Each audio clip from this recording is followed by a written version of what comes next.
There are no more barriers to cross. All I have in common with the uncontrollable and the insane, the vicious and the evil, all the mayhem I have caused and my utter indifference toward it, I have now surpassed. My pain is constant and sharp, and I do not hope for a better world for anyone. In fact, I want my pain to be inflicted on others. I want no one to escape. But even after admitting this, there is no catharsis. My punishment continues to elude me, and I gain no deeper knowledge of myself. No new knowledge can be extracted from my telling. This confession has meant nothing.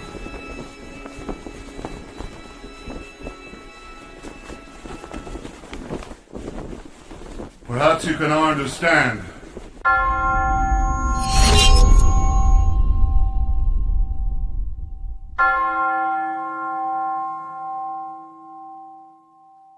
With war seemingly looming everywhere, let's put everything in context by using a video I made in December 2021, 3 months before the Russian invasion of Ukraine. In that video, I mock Putin's threats to invade Ukraine and his self-evidently nervous chat with dirty grandpa Joe Biden. I've never seen such a leg twitch so nervously. It is well known how utterly useless the Russian army truly is as they now desperately modernize. This was proven by the slaughter of Russian troops on their way to Kiev. These were some of their best. It was a debacle. Their vehicles ran out of fuel because so much fuel had been stolen from military reserves. Tank reactive armor blocks had been stripped of their explosives, and commanders were resorting to using their mobile phones to issue commands as no one had radios. But that's just a sideshow in this video. King Charles is a key player as we watch several high-end poster boys for Jewish power and the political Zionist movement fall away from the public eye. Of particular note is the end of Heinz Kissinger and, very recently, Lord Jacob Rothschild himself. At the same time, King Charles might be stepping down as king and allowing the far more popular Prince William onto the throne as the fleshly crown forces a divorce from the Rothschild crown corporate. The House of Windsor is returning to the Middle East, some suggest. My lungs taste the air of time blown past falling sand.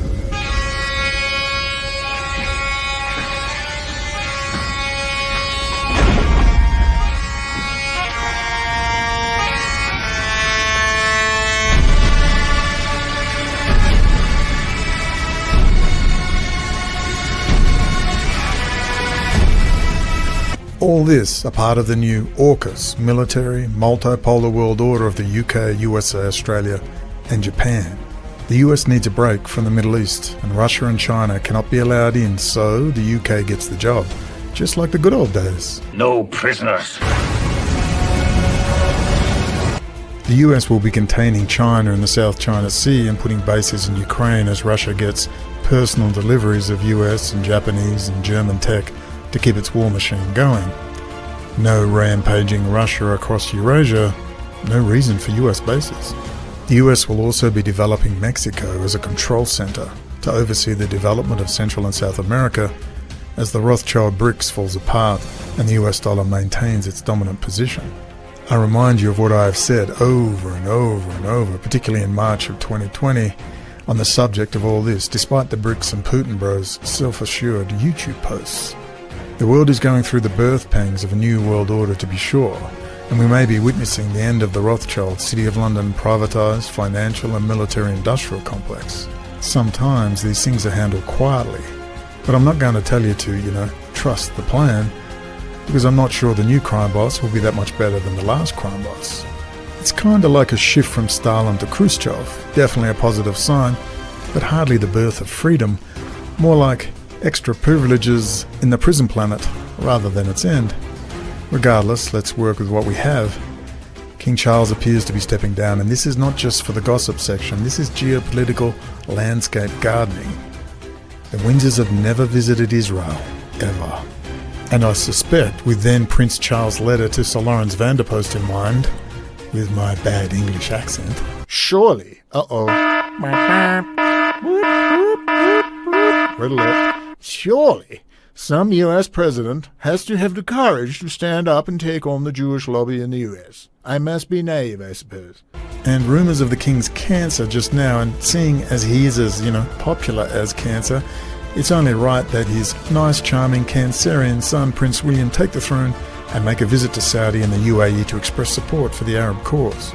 Once King Bibi has done his dirty work and is relegated to Netanyahu and associates with a professional gang of haters attached to demand war crimes charges, a la Christopher Hitchens and Heinz Kissinger, but, no one ever goes to jail, but everyone feels better, then I suspect a whole new approach to Middle Eastern politics. A cleaning out of the drug money, weapons dealers, peace, and new smart cities in the Sinai for the Palestinians.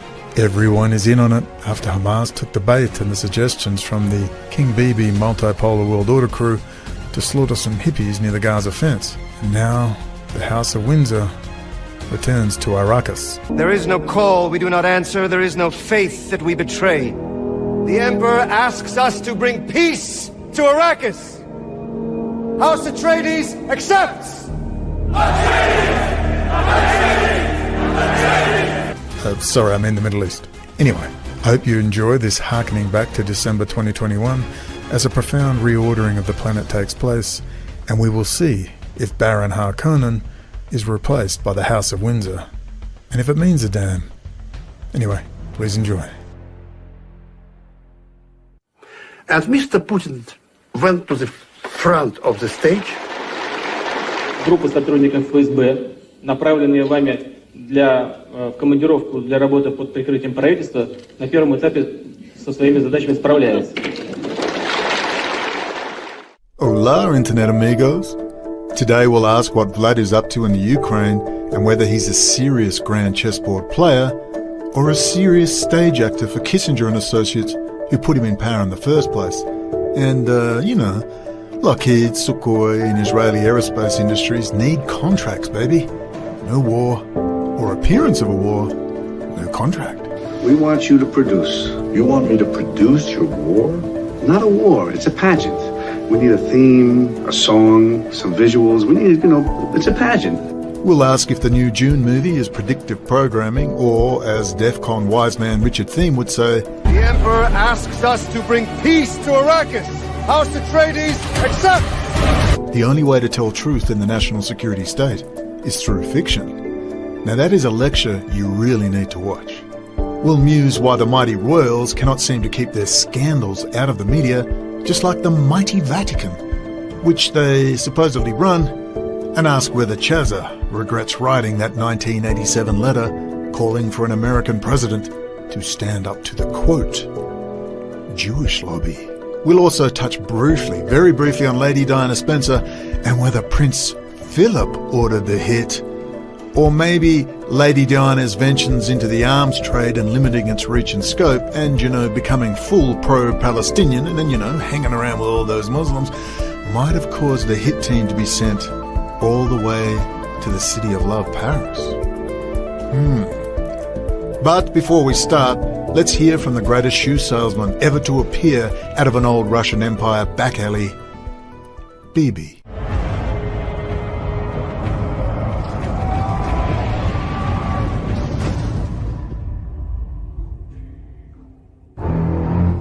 In cyber is a real domain of power. In cyber is a real domain of power. Hola, Internet amigos. What is the date? What do we talk about today? We'll have a quick chat about the Ukraine. Will there be war? Will Lockheed suborbital weapons platforms put off Vlad's state-of-the-art T-72s? Who can say? We'll briefly touch on that, but we're also going to touch on my friend Chaza, Charles, and his letter, and why, just to get you thinking outside the box about who's who in the zoo, who's ruling who, and why, who killed Lady Di. Maybe we can touch on that and a few other things.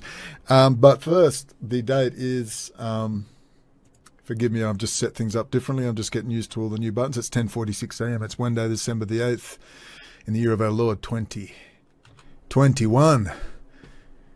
So much to talk about. I'm trying to get a new routine going, and this is going up on Patreon first. along the way, I'll be doing just about everything will go up on Patreon. Sometimes I'll shove it up on YouTube, but just about everything will go up on Patreon first. You keep me alive, so you get it first. And I'd like to do a little bit more content. Like, I'd like to show you around a few places in Mexico and other bits and pieces as well. I'm not going to tell you why I don't feel comfortable at the moment, but there's a few things going on behind the scenes which I'm involved in because I just can't keep my little fingers out of so many pies. And let's get back to Charles first before we move on to the Ukraine. No, let's do the Ukraine first. What say you? Let's do the Ukraine. Now, this is a really good one. This is what scares Vladimir Putin the most, former CIA chief. This is Mr. Hoffman, a former CIA station chief, and Fox and Friends is actually pro-war, clearly, because they're all, you got to understand, they all do as they're told. Do you think Biden's running anything? The Pentagon and Wall Street are running everything, which goes where? Which, of course, not to say they get it all their own way. There's always fighting and backwards and forwards and backstabbing like any organization. But what I like to see most is in this video, you see Biden is having a Zoom meeting with Putin. And watch Putin's feet. Just watch his feet. Приветствую вас, господин президент. That's a There you go. I don't need to do bombardment body language to work this out. Good to see you again. So off to a little bit of a rocky start there, and then a friendly wave from President Biden. Anyway, we get some pretty funny commentary from the CIA station chief. He's pretty funny. He says things like, we fought 2 world wars against dictators, but no, the First World War was against the German Weimar Republic, not a dictatorship, number one. And he says, we can't have people invading other countries, you know, without permission. You know, who invades other countries? And it's just terrible. He did it with a straight face. I was like, far out, dude. But anyway, we're not here to, you know... We should play. I can't play it. I'll laugh through the whole damn thing. You might invade the Ukraine. You can't invade other countries. Oh, heavens to Betsy, unless it's us. But anyway, it's pretty funny. But look, here's my analysis for... Oh, damn, I forgot the timer. From now on, the timer's set for 20 minutes. And then at 20 minutes it goes off. That means I've got 5 minutes to wind up what I'm doing and then 5 minutes to draw the conclusion. Holy hell, this is going to be longer again, but I will get used to this. Okay. Let's swap to a different camera angle. There we go. Let me get used to the camera angles. There we go. So anyway, we've got the CIA station chief making us laugh by saying all these silly statements. Anyway, Putin has zero capacity to invade and occupy the Ukraine. The Ukrainians hate him on the majority. The Ukrainians are not Russians. They don't speak Russian. They speak Ukrainian. It's a different language. It's a different culture. They have memories of the Holocaust visited upon them by Stalin. Good 70% of the population are Catholic, Eastern Rite Catholics. A lot of Nazis over there, I might add. A lot of Nazis. But to think that you would just invade Ukraine, he may take some border stuff if he was to do it, but I think the Lockheed suborbital direct energy weapons platforms might have something to say about that. I'm sorry, his mighty Su-57 isn't in operational order. There are 4, and I do believe 2 are flying at any one time, so... Their hypersonic penis missile isn't quite ready yet, so let's all calm down. But what Vlad is hoping for, if he postures enough, Lockheed will get another contract, and then Lockheed will pay him off via their third parties in Sukhoi, or one of the military industrial contractors in Russia. I was about to say the Soviet Union. May as well be the Soviet Union in Russia. And he'll get some toys, maybe via Israel. He'll get a toy or 2 or some technology or another $1 billion in his Swiss or London bank account.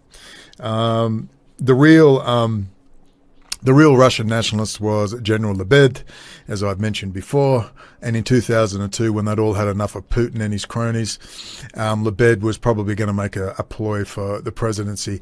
And the kiss of death, Kissinger probably gave the final order and his helicopter crashed, and that was the end of General Lebed, the real Russian nationalist. So KGB Patriarch Kirill and KGB Putin are running the show with Henry Kissinger and the gang. I don't know if Armand Hammer's still around. You will remember Armand Hammer, The American Jew involved in the good old Communist Party, would you believe? But he dug deep and found his capitalist roots. Hammer time! An Armand Hammer was like a Kissinger point man running backwards and forwards with the back door entry into the then Soviet Union, and I might also communist China. It's amazing, isn't it, this network? It's an amazing network. So when we say the CIA, or we even say the KGB or SVU or FSR or GRU or whatever they're calling themselves these days, let's just remember this is a private intelligence network. It's this. It's this. Okie dokie. I'm sure it's more complicated than that, but it's basically this. And he ain't one of them. I assure you Prince Charles isn't one of them.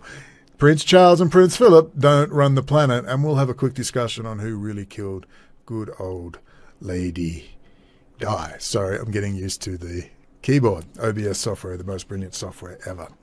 So, with all this in mind, Ukraine, no, doubtful there'll be invasion. Not impossible, but Putin wants some toys. So if he rattles his rattle and goes, away, away, away, in the thing, he might get some toys, another $1 billion in the bank account, some tech. Maybe they'll fit at that tech park and give him some new toys. He's probably, I want Super Cruise. He wants Super Cruise from the F-22 so he can do Mach 1.8 on without afterburner as well. He's got to sell that fucking piece of shit FC-57 to someone, for God's sake. And this is the way the game is played.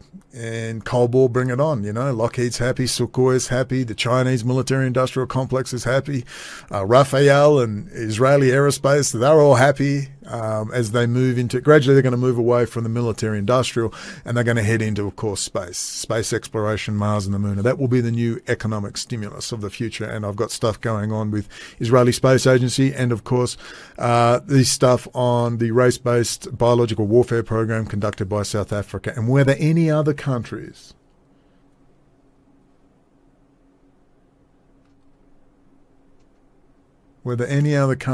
no, not Prince Charles, whether any other countries might be into biological warfare, race-based Samson option type stuff, just to guess. Because I'm just saying, anecdotally, it just seems that whenever we get onto Israel and high tech, we seem to get another war or another virus outbreak.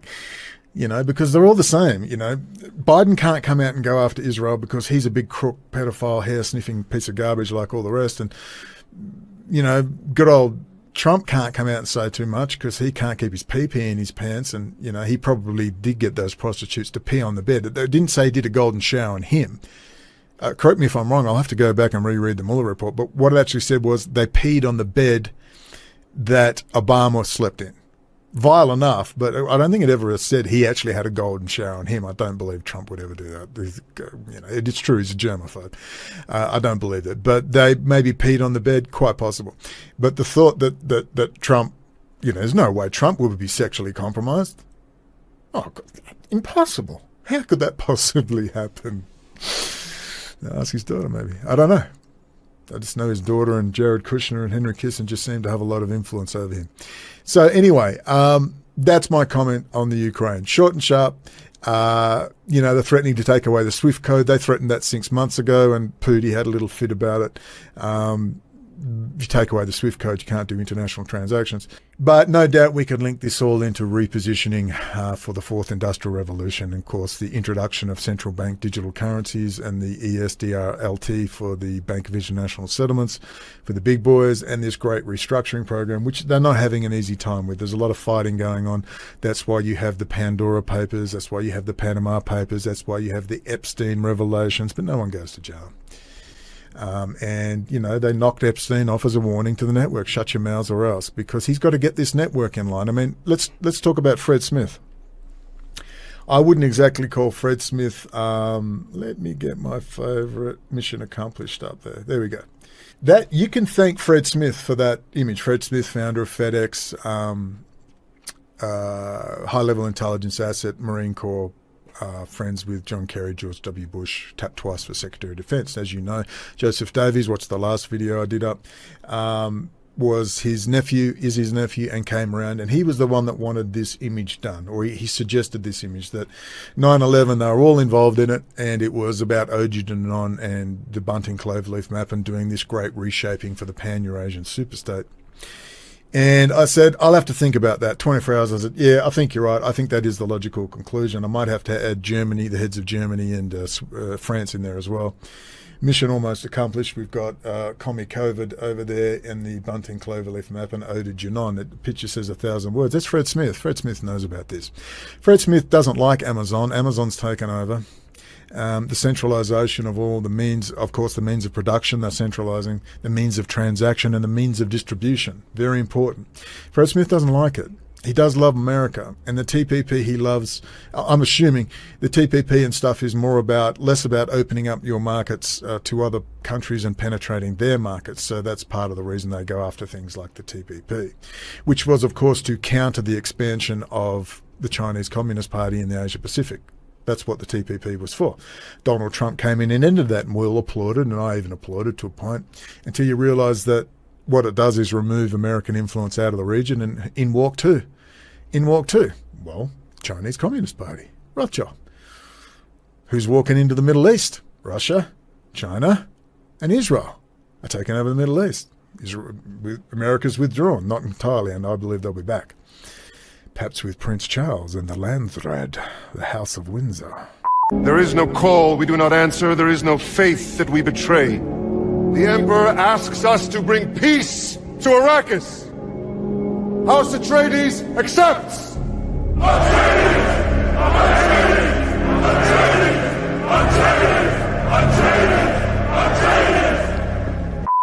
Let's talk about June as well while we're here. So anyway, I hope that sums it up for you. So there's a lot of billionaires out there not very happy. They have to be brought into line. Rothschild has to remind Wall Street who the boss is, and they all have to get together and make sure the dollar is brought to parity with all other currencies. And there are a lot of stubborn Americans who still believe in American exceptionalism, particularly when they don't have to pay any tax, and are not liking this readjustment of the Planetary Trading Guild. They don't like it, but we want to be the boss. Yeah, we're moving over to China. Sorry about that. And there's a bit of a fight going on. Uncle, how can we let this happen? How can the Emperor take everything we've built and give it to that Duke? How? Don't be too sure it's an act of love.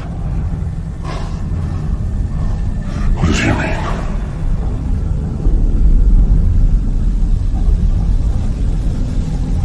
When it's a gift, not a gift. The Atreides' voice is rising. The Emperor is a jealous man. A dangerous, jealous man.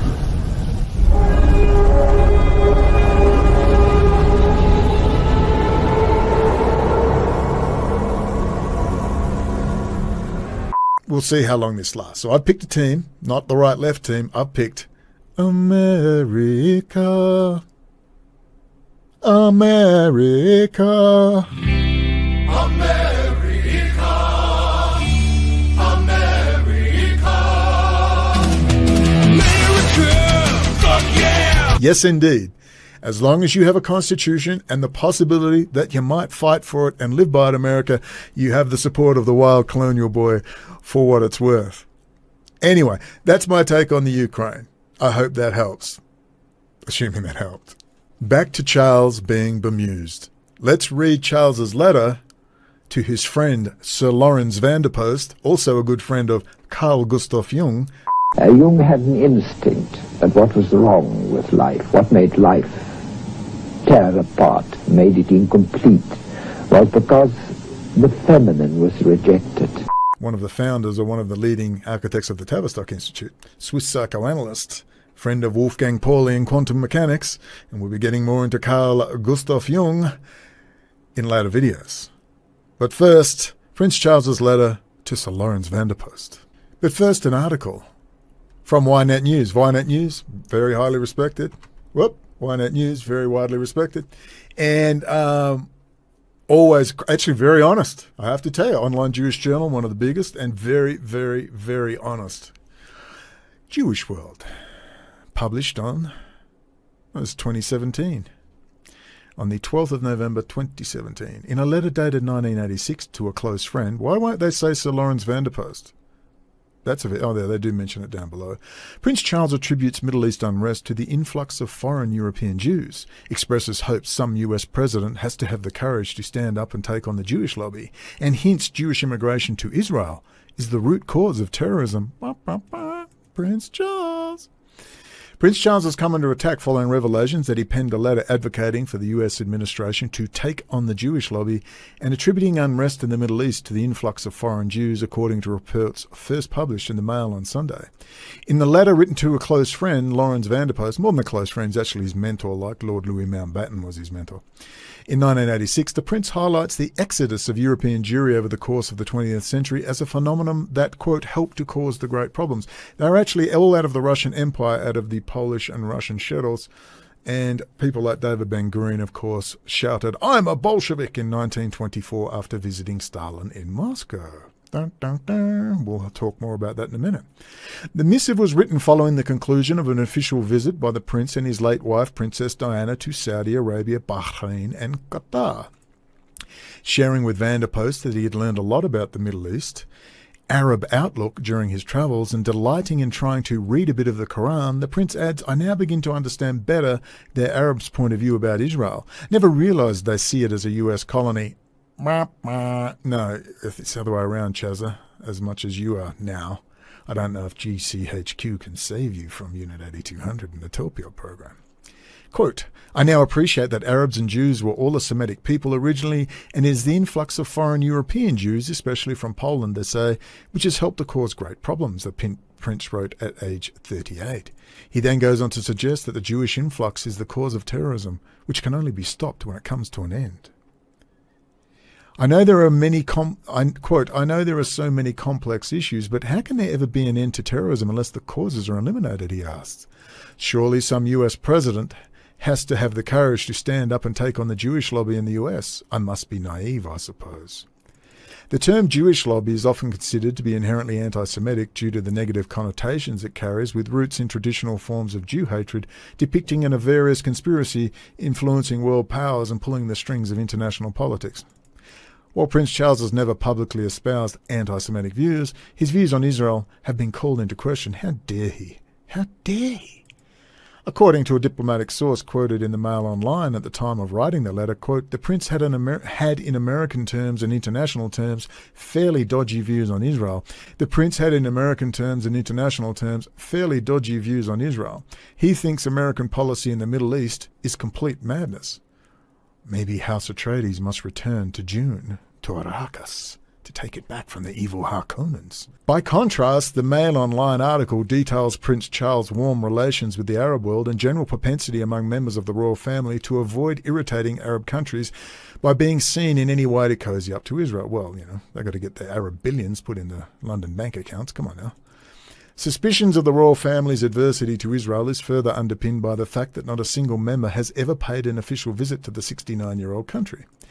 This year, the Prince was scheduled to break the pattern by visiting Israel to mark 100 years since the Balfour Declaration, committing the UK to the establishment of Jewish home in Palestine. Following intervention from the Foreign Office, however, citing negative implications vis-à-vis UK-Arab relations, the trip was scribbled off the Prince's itinerary. After a letter surfaced, a Clarence House, the royal residence in London, spokesperson attempted to distance the Prince from the views expressed in the letter. They were not the Prince's own views, but instead reflected the opinions of those he met on his trip. No, the Prince is pretty well known for his views. The letter clearly states that these were not the Prince's own views about Arab-Israeli issues, but represented the opinions of some of those he met during his visit, which he was keen to interrogate, the statement said. Quote, "He was sharing the arguments in private correspondence with a long-standing friend in an attempt to improve his understanding of what he has always recognised as a deeply complex issue to which he was coming early on in his own analysis in 1986. Very interesting. Let's read that letter. This is to Sir Lawrence Vanderpost. He wrote The Seed and the Sower became the movie Merry Christmas, Mr. Lawrence, starring David Bowie. He actually didn't do a bad job of it, believe it or not. Good movie, by the way. Very sad. Let me put on my Prince Charles voice. November the 24th, 1986. Dear Lawrence, I'm on my way to Cyprus and Italy, having passed through the Suez Canal. Lovely having 3 days at sea.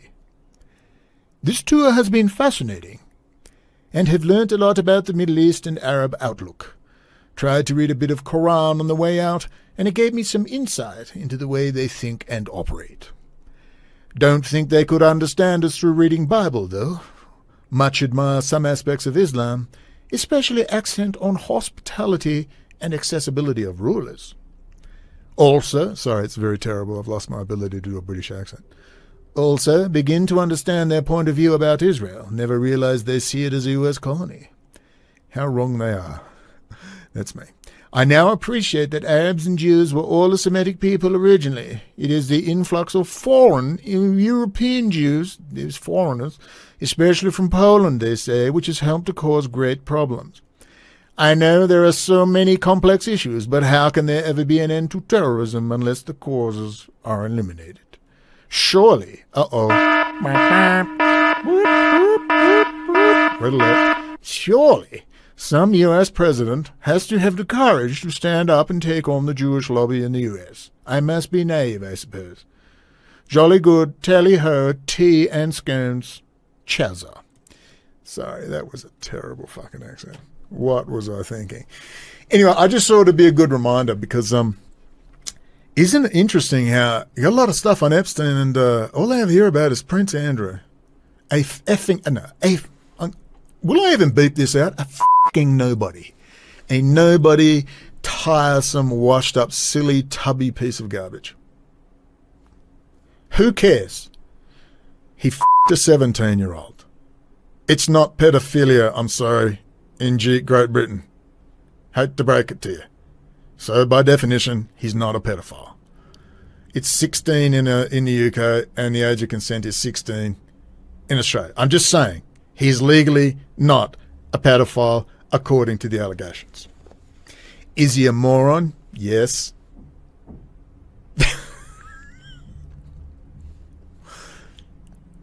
Why?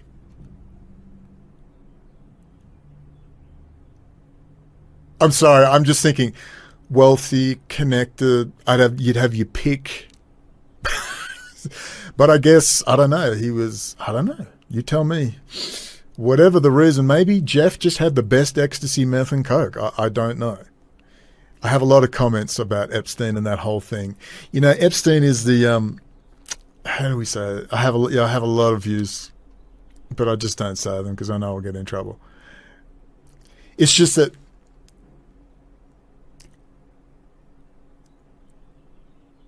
the fact that everyone is so focused on Epstein, and I understand why. He's a blackmail operator. He works for a foreign intelligence, and I'm happy about that. But he's not even 1/10 as evil as the real shit that goes on.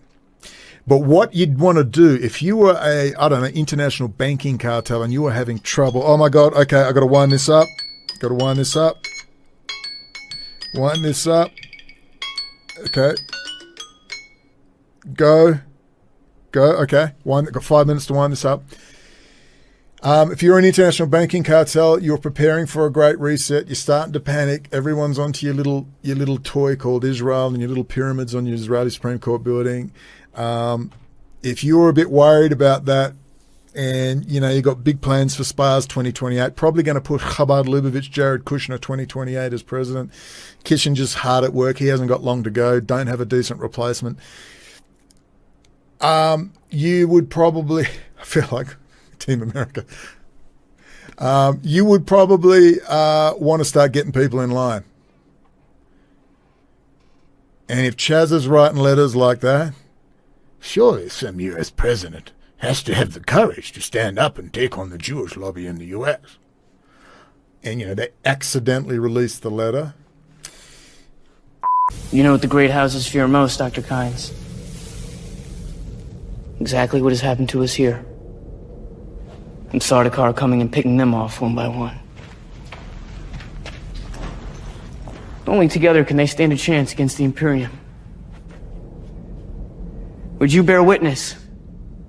Testify that the Emperor has moved against us here.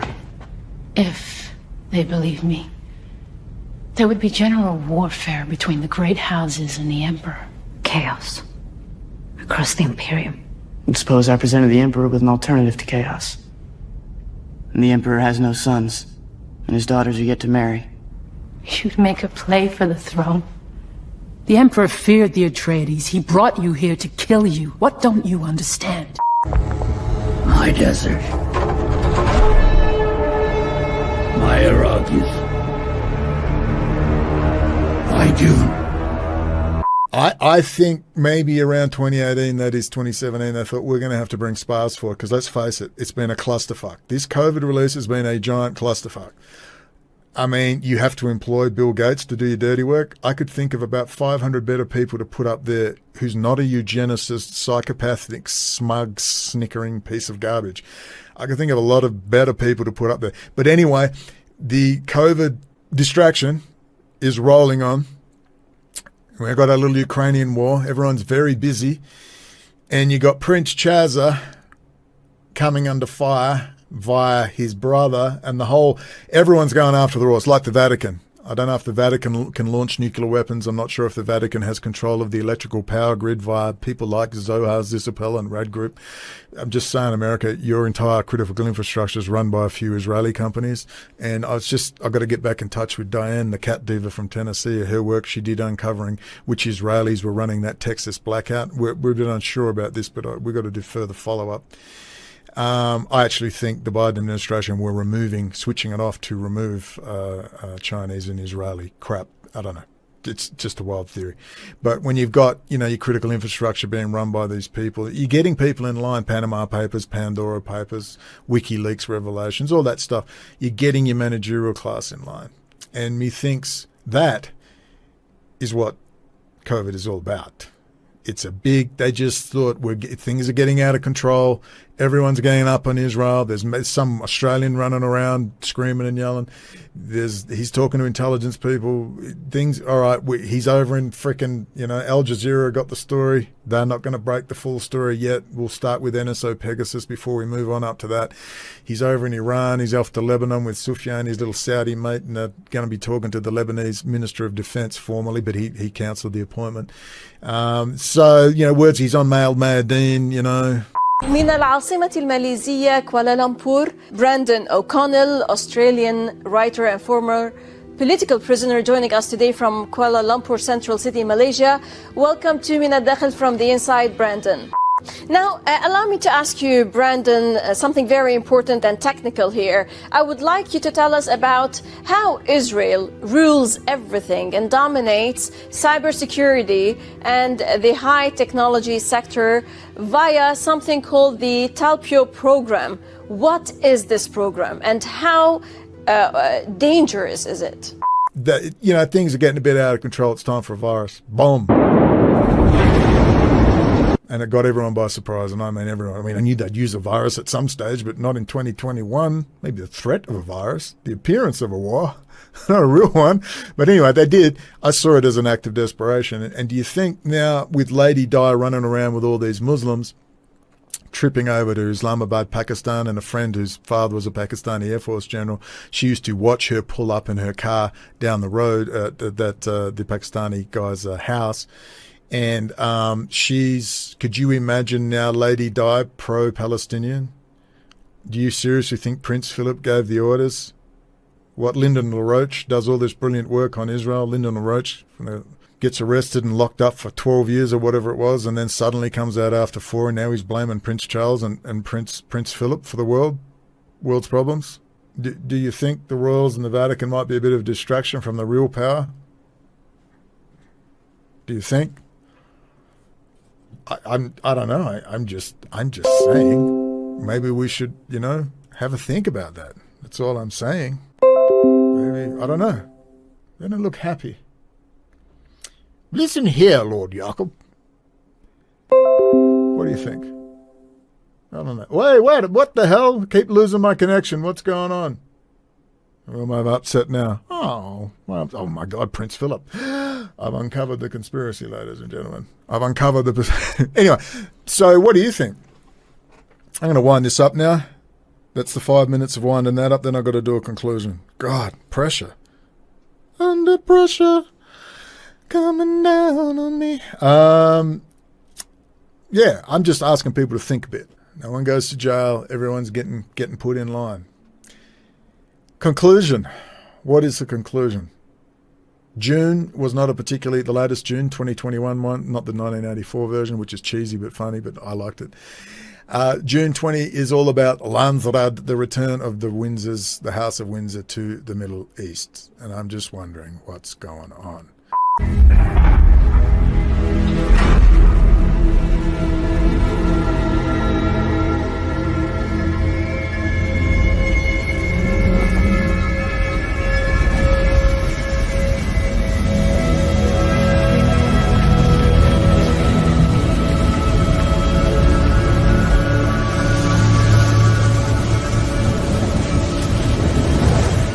My lungs taste the air of time blown past fallen sand.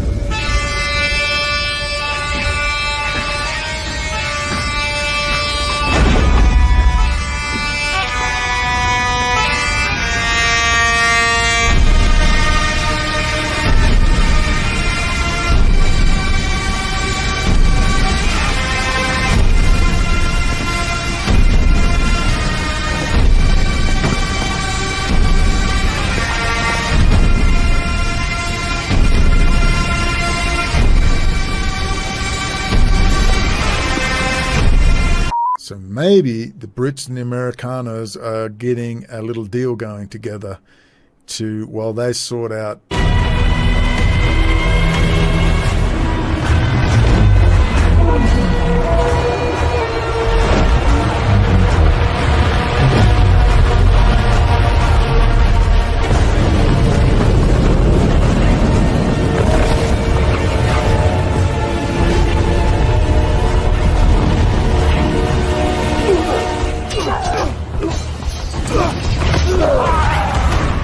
With me!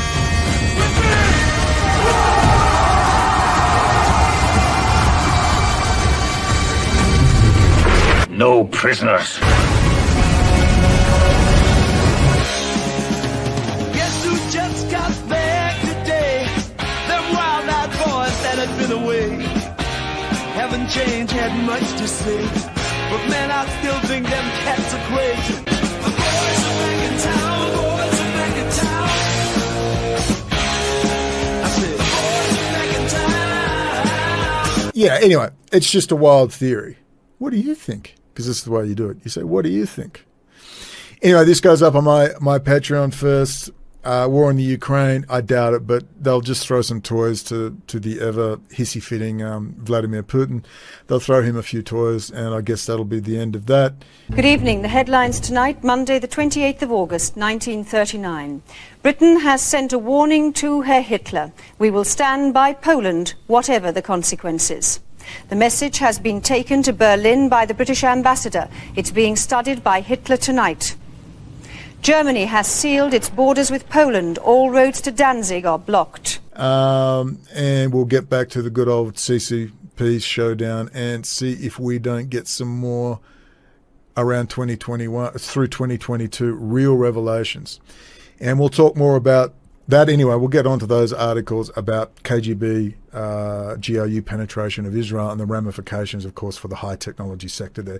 Biggest espionage case in history. Ladies and gentlemen, I'm working towards 30-minute videos daily while I do bigger presentations in the background, while I study hard and do crazy shit like read stuff, and try and get... And Johnny the Paratrooper, where are my articles on the South African and Israeli biological warfare program, please, from the big archive online journals, so I can quote big books in my impressive videos to come.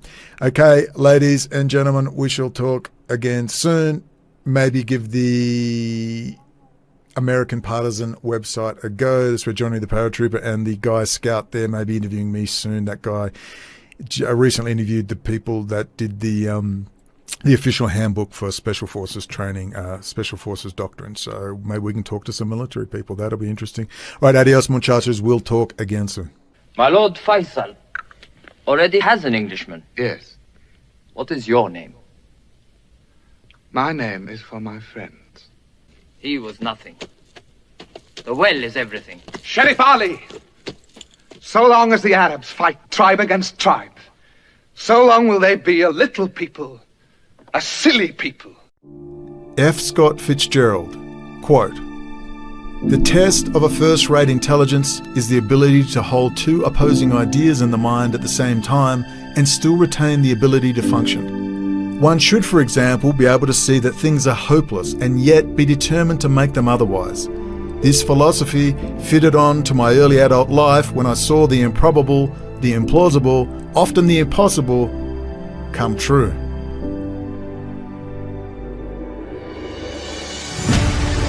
What is our common bond truly? Freedom. Freedom. Without freedom, you can't be a Christian no matter what denomination you belong to. You can't be a Buddhist. You can't own a donut shop. You can't drive from here to Oregon. You can't be an American because that's what it's all about, and it's the only thing that it's all about, nothing else. Nothing else. It's about freedom.